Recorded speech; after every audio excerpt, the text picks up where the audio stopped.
Hi,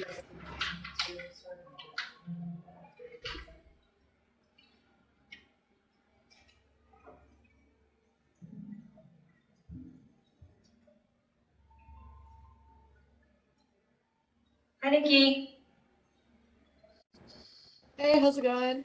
Good. We're all in the boardrooms, yes? Oh, that's awesome. Hey, Cole, nice to see you. Hey, Nikki, good to see you again. Nikki is our MC for our pitch competition this year. Good choice. Yeah, it'll be fun. Hopefully, we'll get to meet a lot of people in person finally from the last 2 years. It'll be great. All right, so I think we're going to get going. We've got people in the room and people online, so all's good. At NATE, we honor and acknowledge that the land on which we learn, work, and live is Treaty 6 territory. This place is a traditional homeland for the First Nations and Métis peoples, and today we're all part of this treaty land. Traditional name for this place is Miskwachi-Waskigan, which we also call the city of Edmonton. I'm very happy today to have Cole Rosentreter presenting to us. Cole was one of the first student entrepreneurs we worked with. The center really officially started program in January 2018, and I think Cole showed up in about February or March. We started meeting with Cole. And he is the CEO of Pegasus Imagery. He's also retired from the military. He was, I believe, a paratrooper. Is that right, Cole? Certainly, I know you trained in that stuff, and decided to try out being a human bungee cord at one point in his career.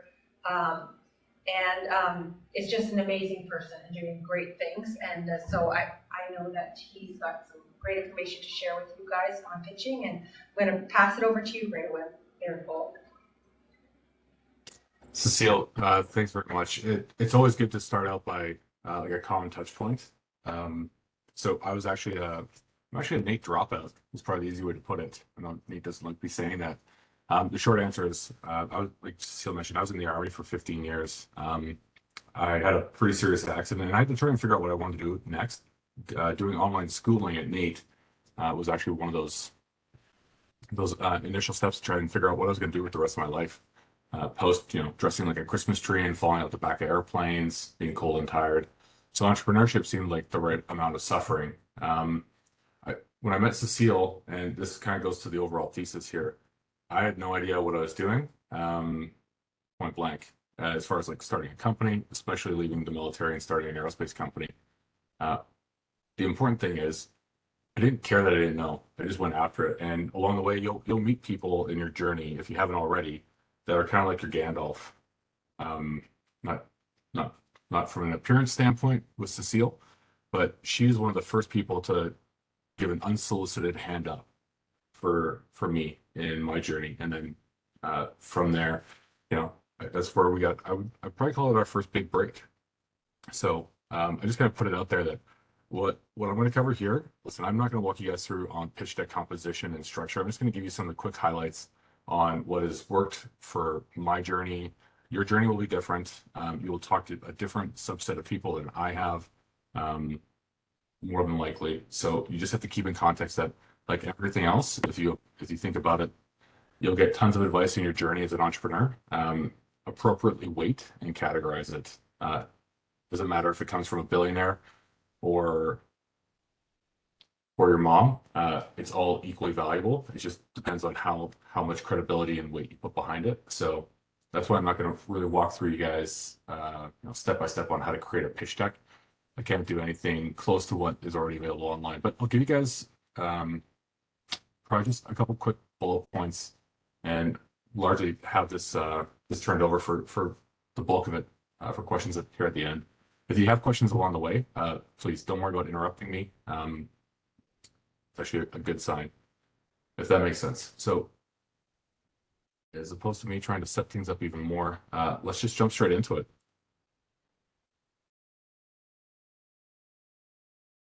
Okay, you guys should be able to see the screen. All right, oh, got thumbs up. All right, so a brief look into pitching. So as I kind of mentioned, there is a ton of material online, go figure, that talks about pitching. The most proven kind of core components, you have to have these core elements to what your pitch deck is. I'll frame this as not running through each individual one in detail, but more so about how you should approach pitching. Because whether you're pitching a potential investor or a potential customer, or you're trying to tell your story, it really has to be all the same core building blocks. The most important thing is, why should people pay attention? Is probably the easy way to start with it. And then how throughout, if it's a 5-minute, a 2-minute, a 20-minute pitch, whatever that case is, how are you going to keep people engaged? And it's not as easy as you think, but let's talk through a little bit about it. So probably first up, the easiest way to do this is declare an enemy. So it sounds a little bit harsh, but you have to declare an enemy so that there's something where you activate people's response, where it's an us versus them. And this could be as simple as, like, in our example, we talk about wildfire. If you're looking at this and you're seeing that number, you're thinking, that's a huge number. Well, the whole idea here is, in the first 5 seconds, you capture people by declaring a common enemy. What is the purpose of your company? And it has to be oriented towards something big. Because whoever you're going to run into or whoever you're going to pitch or meet, they're going to come from a different background, a different viewpoint, a different set of life experiences.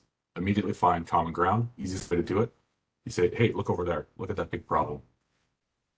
From here, it's about working it down. So starting to clarify the problem. I'm a huge believer, and this bites me in the backside quite a bit, about starting with the bottom line up front. However, in pitching, you have to catch people, and then you have to walk them into it. And the trick here is not to go into too much detail. If you're a technical founder, a non-technical founder, either way, your story has to be something that people can follow along with. So by clarifying the problem, 1 in 8 homes are assessed as a high risk of wildfire. What does that actually mean? 22% of the United States no longer qualify for insurance. Everybody, I think, here can look at that and realize, wait a second, that sounds like a massive problem. Right. And then from here, you'd be able to find the right vector to go into more detail. So if you get where I'm coming from here, it's about catching people early and then getting that hook set. The opportunity, whatever the opportunity you're trying to get across is, you have to really separate the difference between what are features and what are the benefits. Features of a product or a service are around how you actually deliver something to a customer, or generate the value. But the benefit is how the customer or the end user actually receives that value. It's a really important difference. So a lot of people, especially engineers, are very guilty of talking about the features. Like, for example, we build autonomous aircraft that have onboard da-da-da-da-da. Great. For talking to Boeing, that goes very well. But in reality, talking to anybody else, they want to hear about what are the benefits. So how is your product or your service, how is your company actually creating an opportunity, reduce cost, competing on price, value, like how are you going to delight a customer? And so part of this is about how you figure out to tell your own individual story. Remember, you're the best at explaining how you're solving pain points, who it affects, what current solutions exist, and why those solutions are failing, and then explaining why you're the best at solving it with your own product or service. Investors love founders who solve a personal pain point. This was actually it's a running joke I tell every so often, but when I met Cecile through the Maji Center, the very first thing she said was, "Great, heard my story," and she's like, "You're going to Calgary for this pitch competition." I went down there. I was a week and a half after leaving the infantry, leaving the military, and went down there, and I didn't pitch in a way that was relatable at all. I basically gave a military back brief, and if you're thinking that it sounds dull and rigid, yeah, that's exactly how it came across. I didn't give the investors or the judges in the room an understanding of being able to relate to it by this is a personal pain point, and then you have to do that up front to help establish a sense of credibility that you actually understand the problem that you're trying to solve. You're not a focus group from Deloitte or EY. You actually have experienced this. And so part of that also comes down to, you have to be driven to solve that particular pain point. because essentially you've already been the first customer. So if you can make that correlation, you're largely doing pretty good. So a couple other key things here. This is a whole lot easier than having an infographic slide. So you can pretty much figure out exactly what I'm trying to get to you if you're paying attention. Remember, especially if you're talking to like venture capital, their attention span is all of about 30 seconds. You have to continuously refresh their attention span. So videos, infographics, anything that it has very little words, but has the ability for them to pay attention to it, that is something that you should really seriously consider. So a product demo, if you have a software app, have an emulator of what that actually looks like, and ideally some of the functionality. Things that move, capture people's attention and hold it.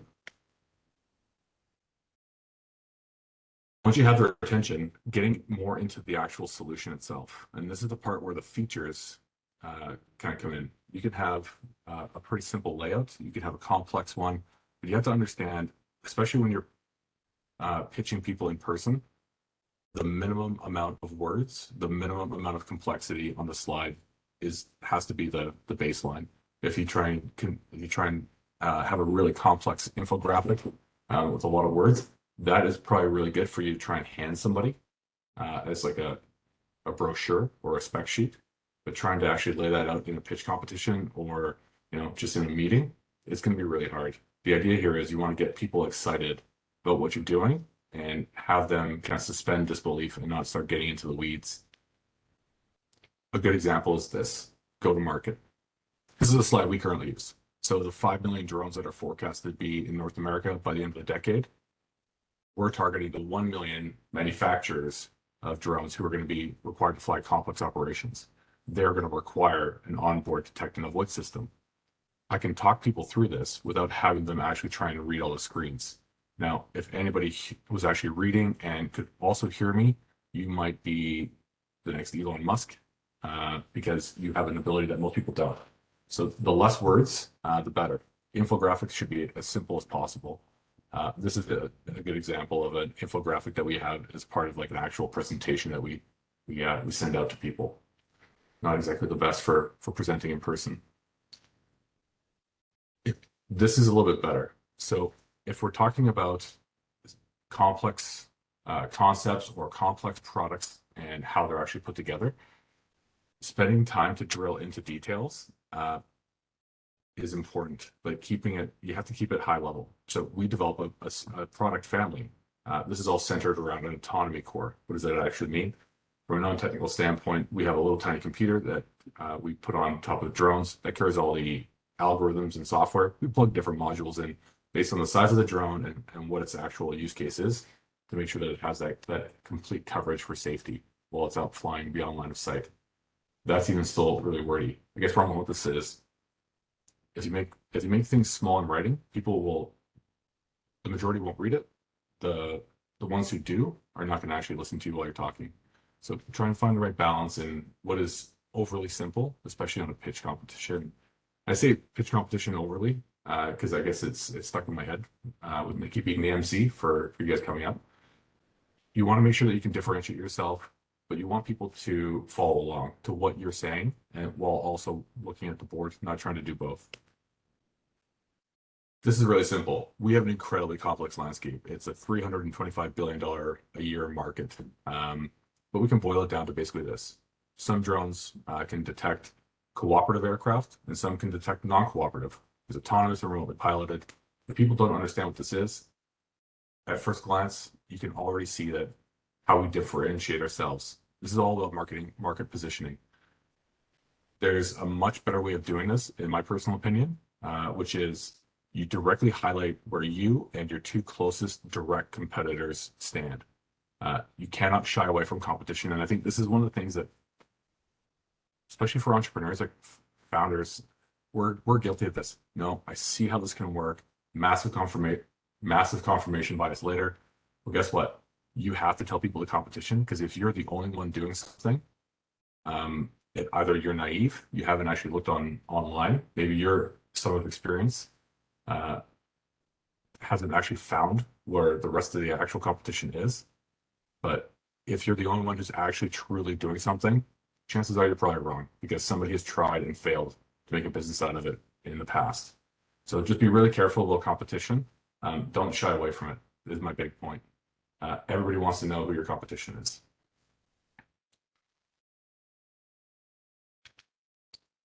Okay, if you are a pre-product, pre-revenue, like pre-seed, pre-something, pre-somebody has given you money, talk about the potential. If somebody has given you $1, talk about it. Because the fact that people have paid you means that you've crossed this crazy barrier to actually commercialization. It opens up a whole set of different discussions around how you actually, which profitability, you know, share of market, etc. But you have to clearly state to people in plain language, hey, we're working with people. People have bought our product. People have contracted our service. We have revenue. And the big split here is revenue versus income. Income is people who are like non-dilutive funding. So in the bottom right, we highlight Sustainable Development Technology Canada. We have a $2 million grant from the federal government to accelerate commercialization of our technology. Okay.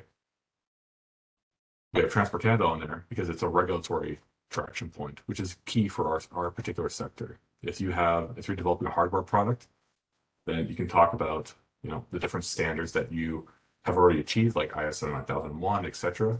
But in reality, you should really focus on customers. Boeing is a customer of ours. That generally ends most of the conversation around this point, at least on the initial pitch.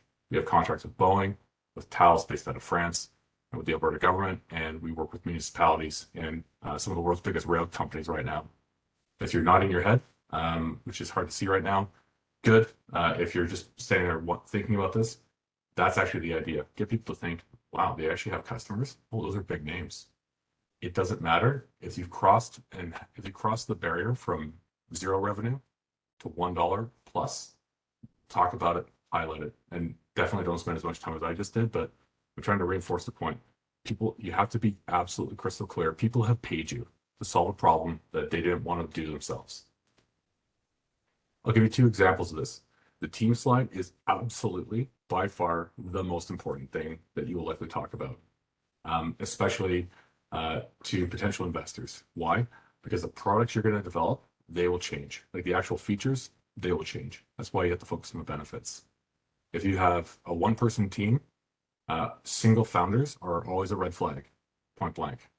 Find a co-founder, don't rush into it, but make sure you have a team and you highlight that. We don't have a whole lot of like bios and information on this one because we're highlighting the fact that we have a big team. It's actually 25 full-time as of today. So we wanted to try and highlight that we have expertise in this sector. And then as people are looking through, can anybody tell me what the main point I'm trying to get across on this team slide is?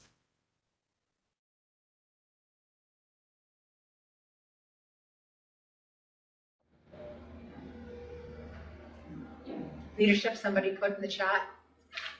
Yeah. Unity is a good one. Diversity, ironically. So Rachel and Nora are both executive level positions in the company. The VP of Finance and the VP of Business Development. Trying to get across that there are women as part of the core leadership team. And we do have a pretty diverse group inside the company. It's just not well highlighted sometimes. So part of the confirmation bias that we're trying to build here is that we have a big team, and at the top of it, half are from, self-identified as women. I guess is the easy way to put it for the post-secondary audience. The other part, another way to do this. This is an example of what a really boiled down kind of slide would look like if you're sending this up to somebody else. Quick bullet points. The rule of three always works well. 3 across and 3 down for bullet points. If that makes sense. Just trying to get across that there's different ways of pitching. There's a huge difference between making a really nice pitch deck and then just making something that is point blank. So we have a big team. We're experts, and this is our industry background.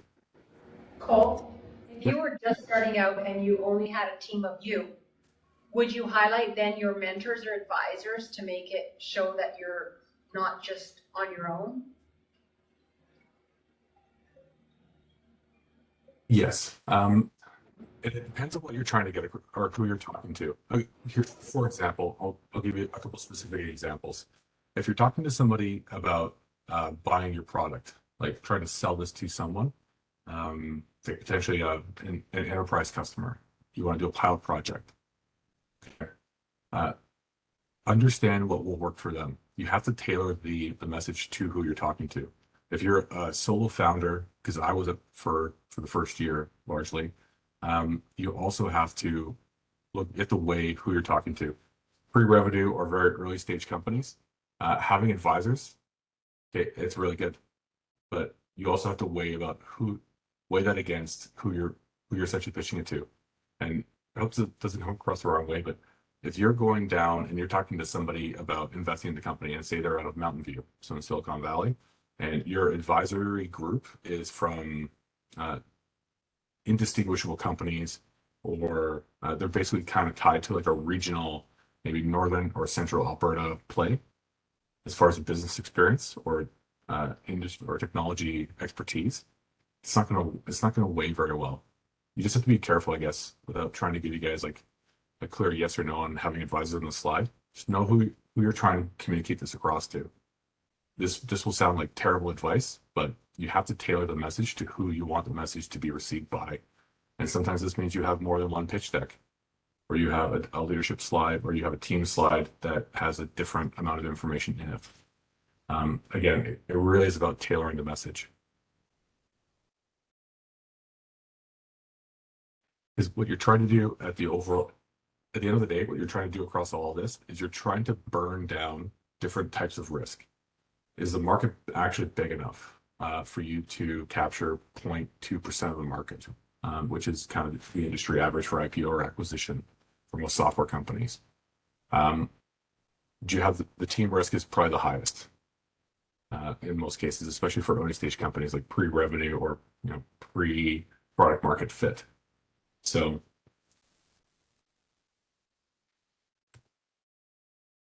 that's largely it. So I just want to talk quickly about a couple of resources and then kind of turn it back over for a discussion.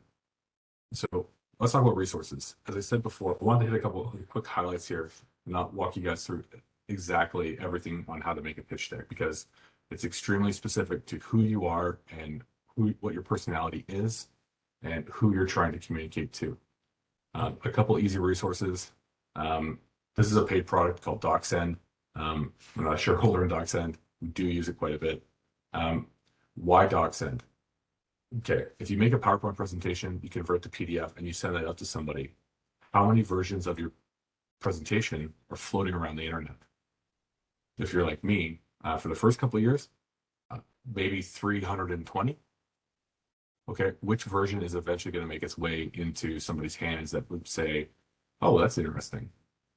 So you're going to find yourself constantly tweaking your presentation based on feedback. DocSend allows you to send people a link where you can then control up through a series of different permissions. You get to control the narrative.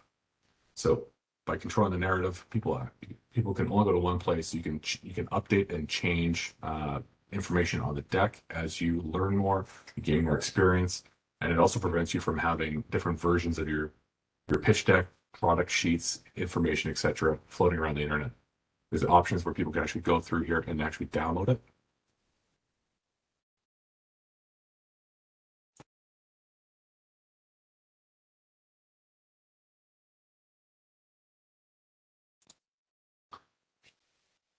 One of the biggest benefits though for DocSend is that version control. You can actually control access to permissions, so they can't just share and forward a PDF to somebody else. And it also gives you situational awareness. You get to understand where people spend time on. It's a little bit hard to see on this slide, but this is the time spent per page on, say, a pitch deck. You can see where people are actually focusing. So if you see a huge amount of time spent over here on the far right, it means that people just didn't actually close their browser and probably walked away from the computer or something like that, which is always funny. The key thing here is, why am I recommending DocSend out of all different tools that are out there? gives you the ability to have situational awareness on who is looking at your product when. Some people check some of our links on DocSend at like 3 a.m. Mountain time. It's like, oh, where in the world are you? Or, geez, I wonder what's keeping them up. And then, sure enough, some people check it twice, and some people end up checking it 5 times, and then I get an email 10 minutes later. So they're going through, they're refreshing it. It's important to have these kind of trap lines built into your process.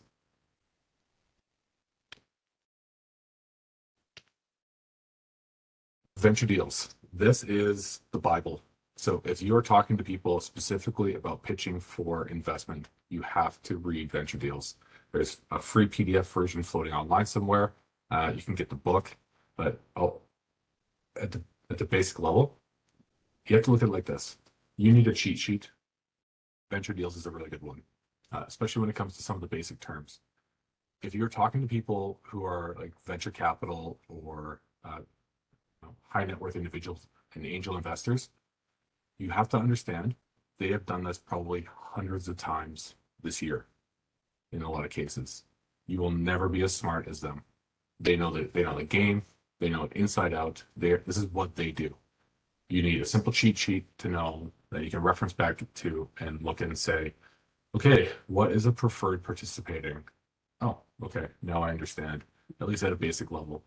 I'm not saying it replaces legal advice. What I'm saying is don't try and think that you can compete with VCs because Elon ran a huge run on GameStop stock, right?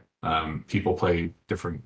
You are trying to compete with people, ideally to try and find a partner, and don't try and compete with them and think that you can get the upper hand, especially when it comes to VCs. They do this literally for a living, and they're incentivized in a lot of ways quite differently than what entrepreneurs and founders are. So Venture Deals is a really good book. I carry a copy with me on PDF. I have a printed copy that I've flipped through because I like actual physical books. And on the right-hand side, so Get Back is actually a really good book. And so if you're specifically talking about creating pitch decks, this one I found to be a huge help for myself, especially over like the last year. Now, when people say craft the perfect pitch deck, everybody should roll their eyes. But in this case, there's a series of really good examples in there, and they come at it from a couple different angles. There's some software companies, some SaaS companies, some hardware companies, and it gives you a pretty good idea on how to actually, some tactical advice on how to build that out. There's all kinds of tools online, but if we're talking about, where I could specifically point you to, I would say start with these two as resources. And in all fairness, after this, what I'll do is I have a series of links that I was going to kind of talk through, but it might be better for just a discussion. The best place to think about all this is take ownership of what you're doing. If it's about a pitch deck, the pitch deck is not the actual story, right? The pitch deck, this is one of the many tools you as a founder will need to sell your story. You are always selling. And it's in a very positive way. You have to remember that the pitch deck, keep it as simple as possible, as direct as possible. If you're trying to tell a really complex pitch deck, isn't how your company gets funded. It's not how you get traction, and it's definitely not what makes you successful. It is a tool, and like all tools, it has a place. You have to take ownership of your journey. If you spend all your time crafting an elaborate pitch deck and like hours and hours on top of it, those are hours and hours that you're not doing other things. I would say looking after yourself personally is number one, and then two, looking after your company in that order. So I have a series of different links, like I was saying, that I can send over. Well, I'll send over to Cecile by email, and they include online resources and different places where you can find maybe some more inspiration, maybe some more insights, tactical advice. But at the end of the day, your company, especially as an entrepreneur, it's you. No one is going to tell you when your reports are due or when your product spec sheet is due. It's entirely up to you to try and manage that relationship with yourself.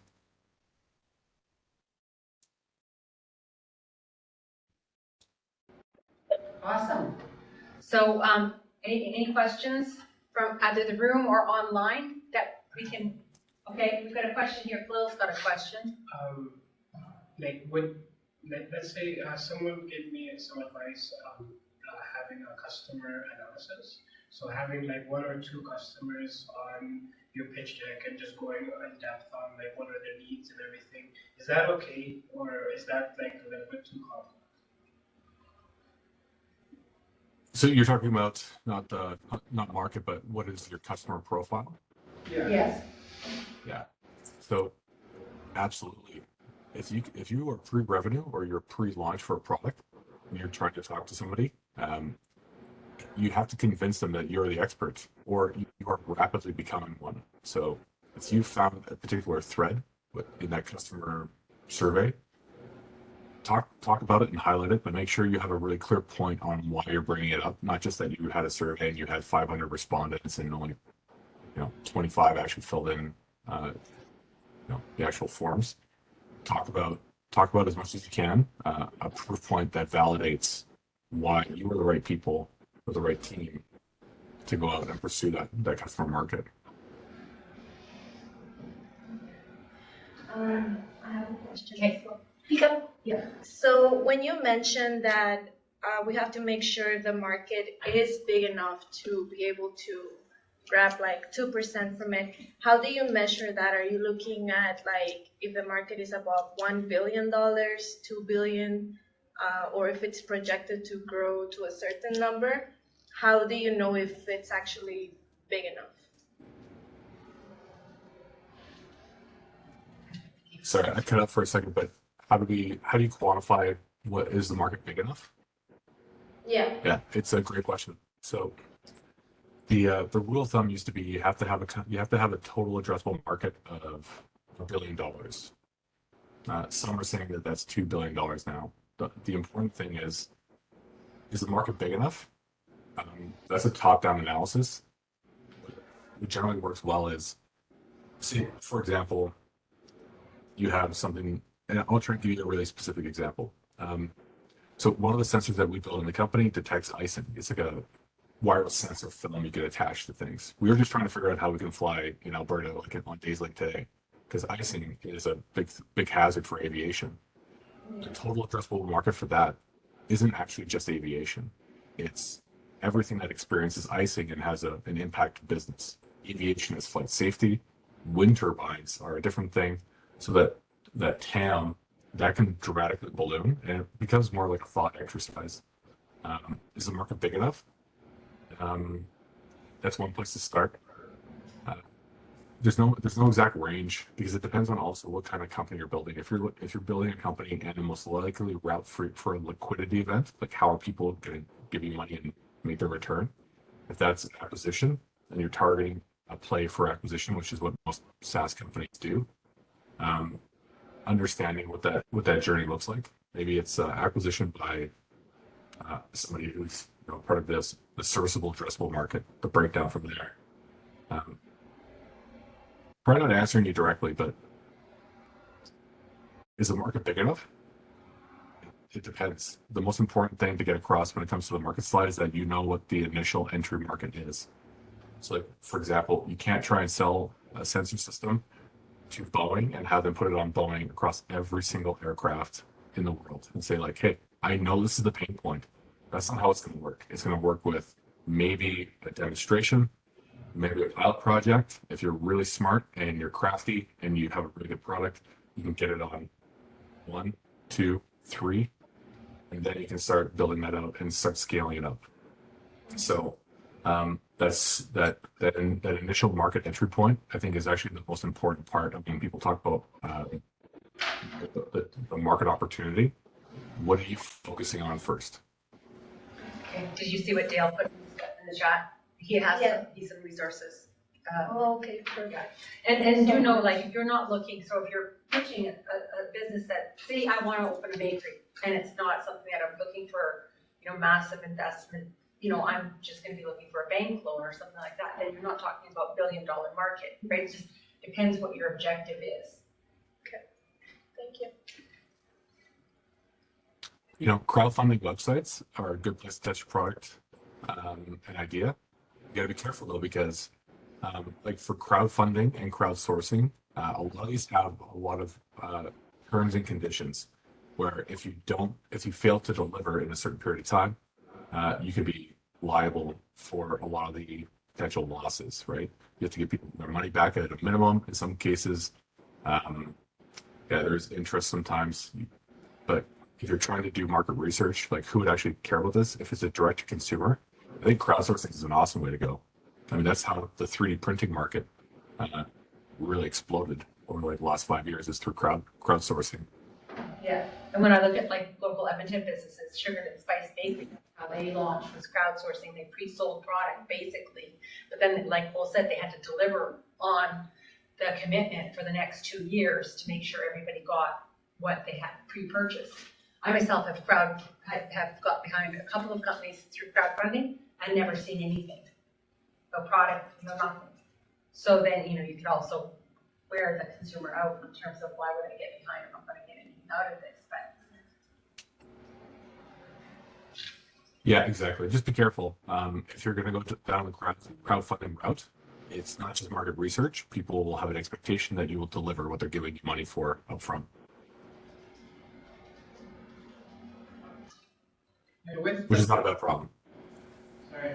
And with the market cap, do you stay within a general area like Edmonton, or would you go like worldwide, more like Canada or like global? It depends on your business. Yeah. What does your business do? It's a restaurant. I'm hoping to franchise within like Northern Canada. did you hear that? He's hoping to franchise once he's launched. Yeah, and so that's actually a really good example. So if it's a franchise, I think it's definitely a different business model than venture. What venture would fund in most cases, right? Geography is a key part to it. The one that kind of separates it, that doesn't have that challenge, is a lot of the software-based or cloud native companies.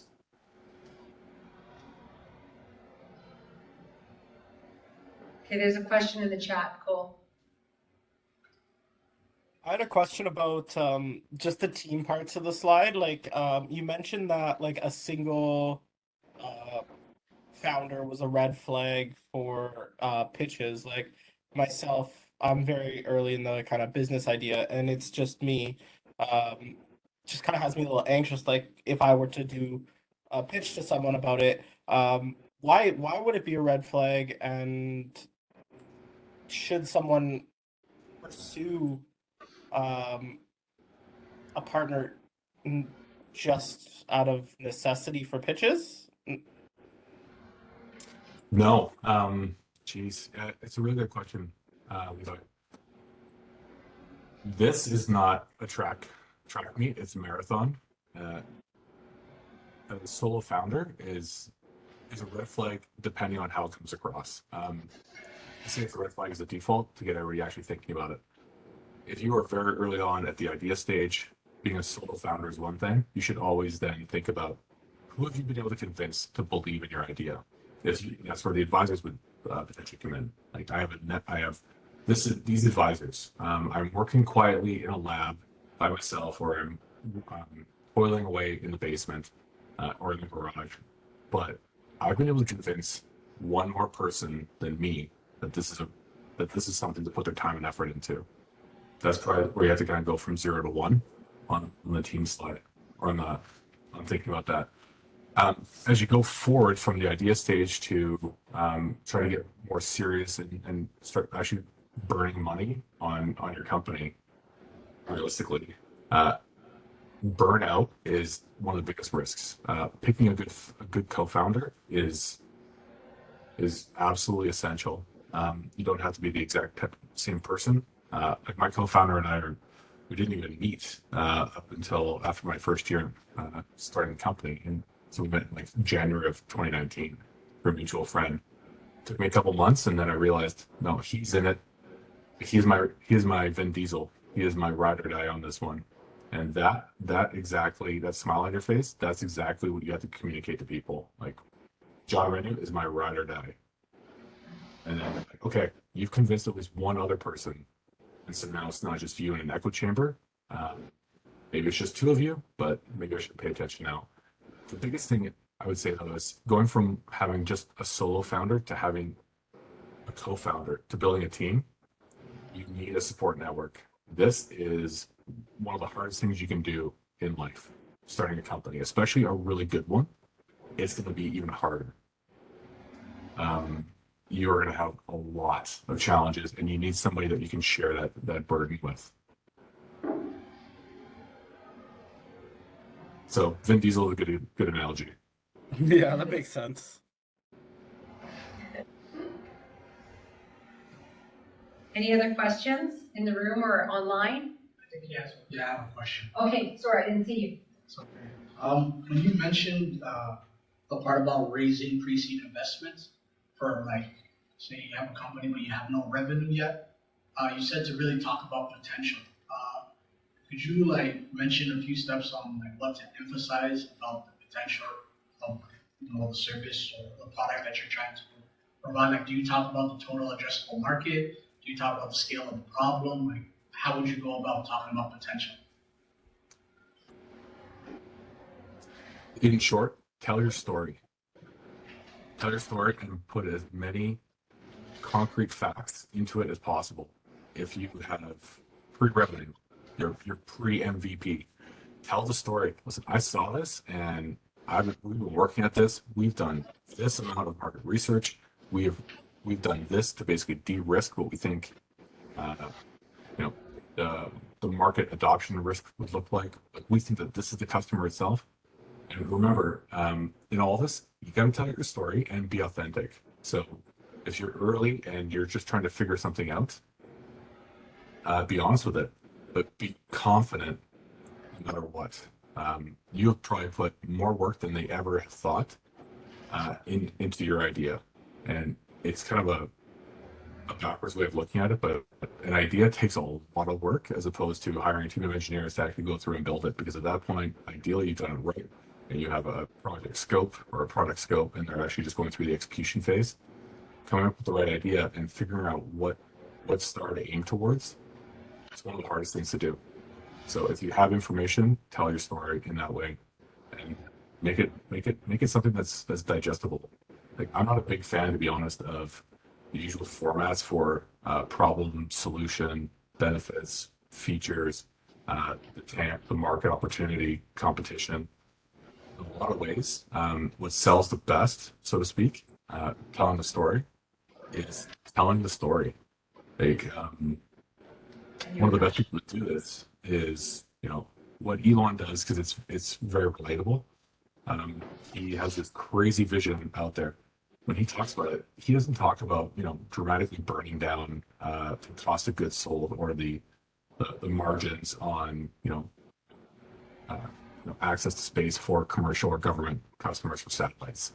What he talks about is this big vision, and then those customers hear that, oh, this is probably a way to increase their own access to space and reduce a pain point, et cetera, et cetera.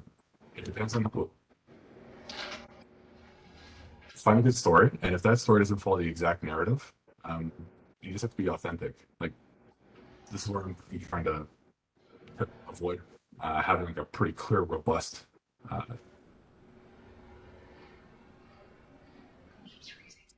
telling the story how you see it makes the most sense. You can change the order of the slides. You can start out by problem, competition. You can switch up the order as much as you know. But here's the big caveat: when you are talking to people, you have to be prepared to customize your format. Like, for example, if you're trying to get a meeting with Sequoia about investing, they have a recommended format. Research whoever you're talking to, and if it's about raising money, research if they put out into the universe how they think, and then align with that. Most venture capital companies have some type of landing page at the minimum, or they'll have some people on Twitter blogging about what they look for in founders and how they want to be reached out or communicated to. You have to remove as many barriers as possible by being the most prepared person in that room when you get yourself into it. And I think that's where That's probably the biggest thing to come across is to be authentic, tell the story the best way you can, but at the same time, know what winning looks like. Remove all the barriers that you might put in place by trying to follow a pre-canned narrative. What's your advice on beating the nerves on stage? Could you say that again? Sorry. What's your advice on beating the nerves?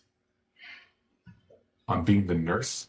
Being the beating the nerves. No, beating the nerves when you're on stage. Oh, preparation is everything. So, and I'll give you a funny example of this. So, after I missed the CO, I went down to that pitch competition in Calgary. One of the judges was from a program down in San Francisco called Draper University. I had no idea what the hell this was. They had like a superhero theme. I'm like, just left the army. Like, obviously, I have a different mindset. Like, you know, my friend Karen doesn't have a problem. Like, I see a way that we should solve like a global problem. Blah blah blah. Like, I don't know. Superhero themes are really my jam right now. I literally don't know what I'm doing starting at a company, which will probably fail.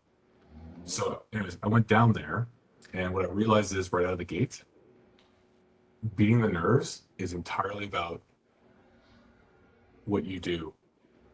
If you put the if you prepare, you learn, you're open, and you're humble about what people tell you and the information that you receive, you will grow very, very fast.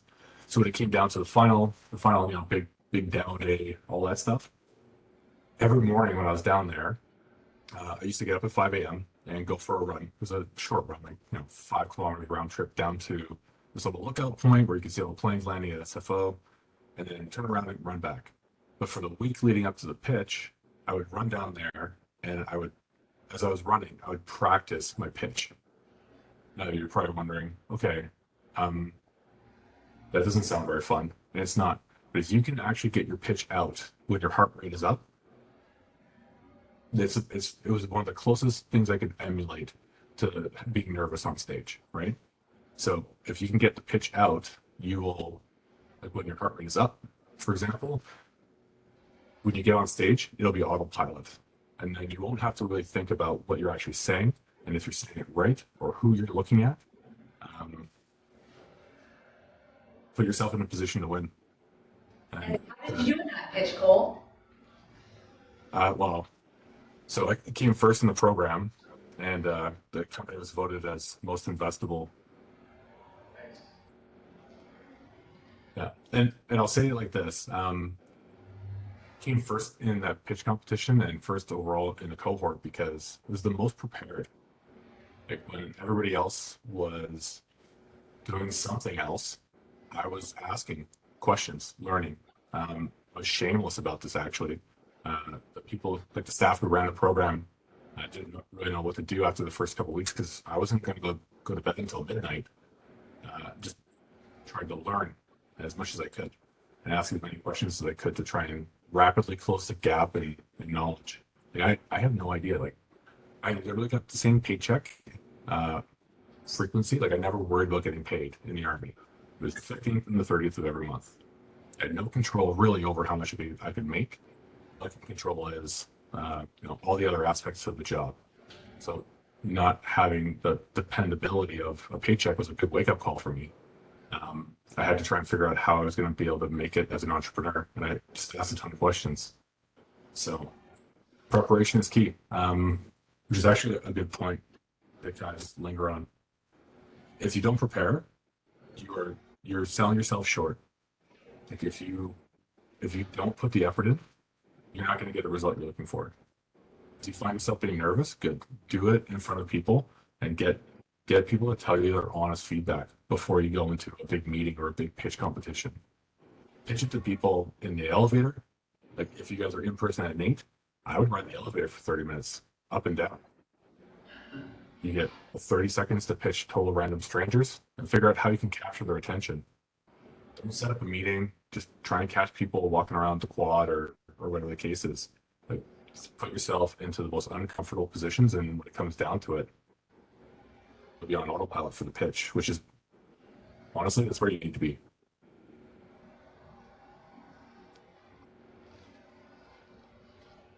Any other questions?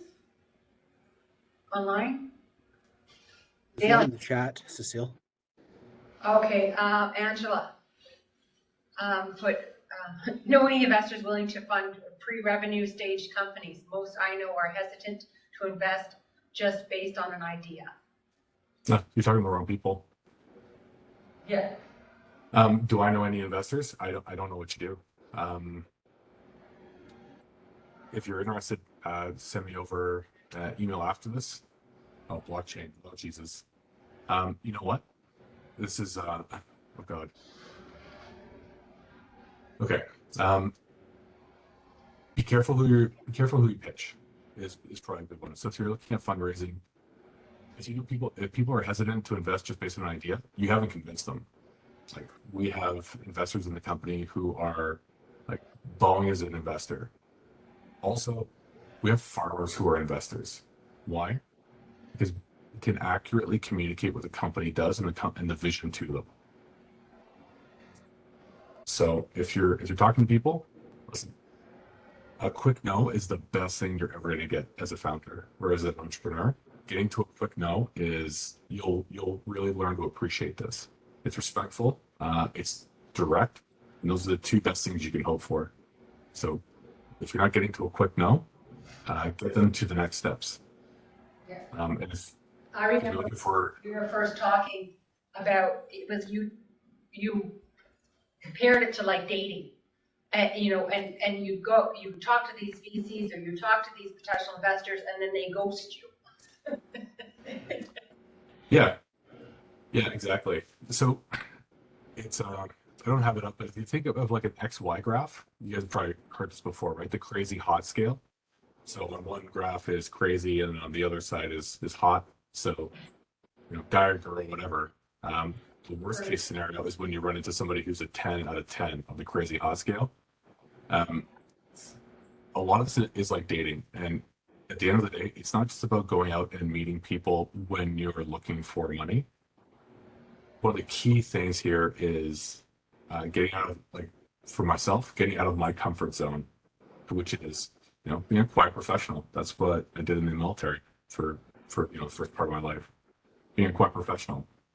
You can't do that as a founder. You have to get out there. You have to engage with people.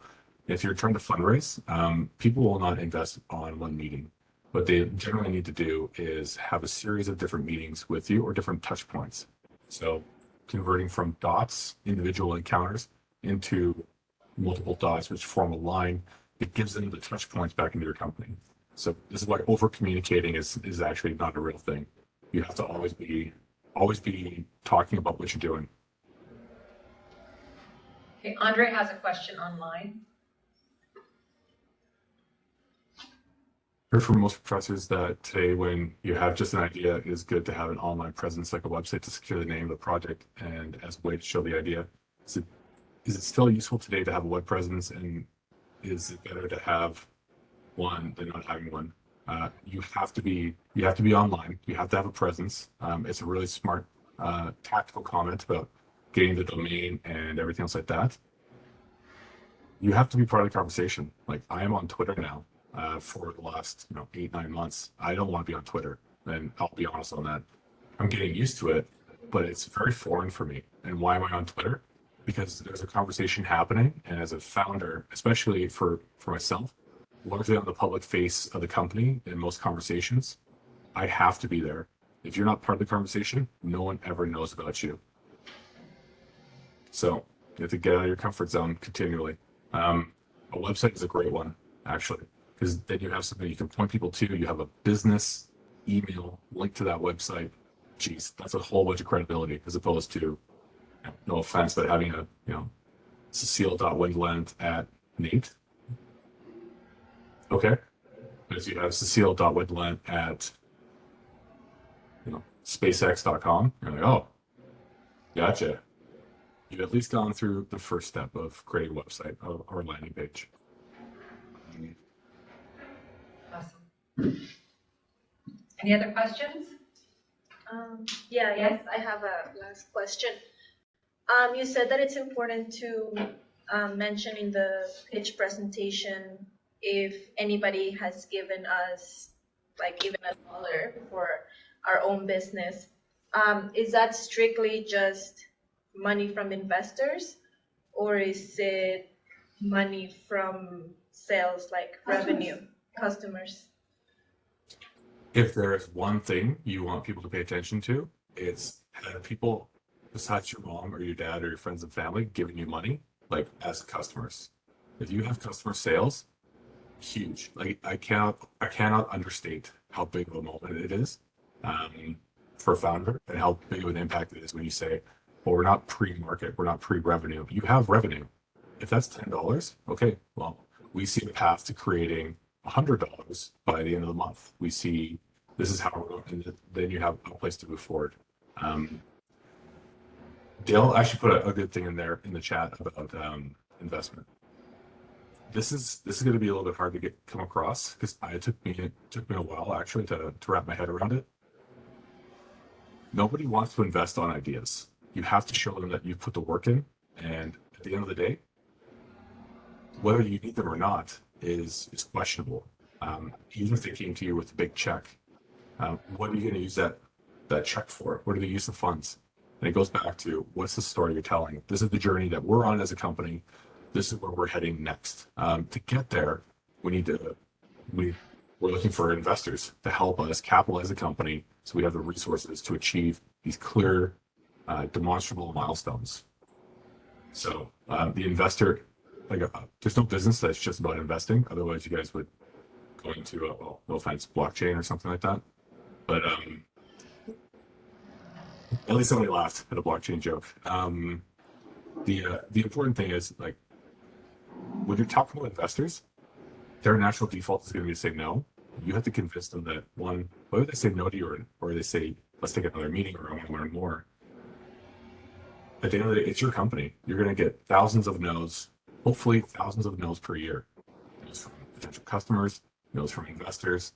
Learn how to understand, are you getting the right kind of no's? Because at the end of the day, if people give you money, you're marrying them.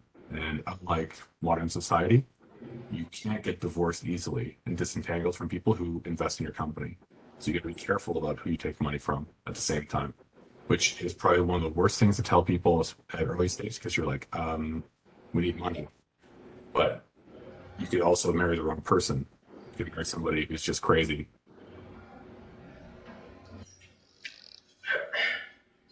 And I would say also for you that are getting ready to pitch for our competition, if you're in the idea stage now and you've gone through competitive analysis and all of that remember your last slide is an ask, and it can be asking for connections, it can be asking for mentorship, because you're not at the point where you're asking for investment if you haven't, got some customers. That's one of the best points. There's always an ask. Every time you meet people, always have an ask. And if you're talking to somebody and they show interest in your company as a customer or as a potential investor, as an advocate or anybody, while you have them in person, on Teams, on WebEx, whatever it is, don't let them hang up until you've actually gone through and set up next steps. Like, it sounds like such a small thing, but it's one of the biggest time losses you'll run into is, oh, this has been great. Oh, we're going to fall back on. Can you pull up your calendar? What are you doing on the 22nd? How's your schedule look next week? And don't let them off the hook. Like, if they're interested, they're going to go back to their own lives. Make sure you actually get a chance to follow through. Don't go through all this effort just to have them forget about you guys by accident. Awesome. Thank you so much, Cole, for taking the time today. I know you're really, really busy, and we really appreciate you joining us today and sharing your knowledge. No, I appreciate it. I'm happy to give back in big or small any way I can. The Maji Center is where I started. They gave me my first big break, and today I still never forget, and always appreciative of the opportunity that Seal and the team opened up for us. Awesome. Have a great day, everybody. All right. Thanks, everyone.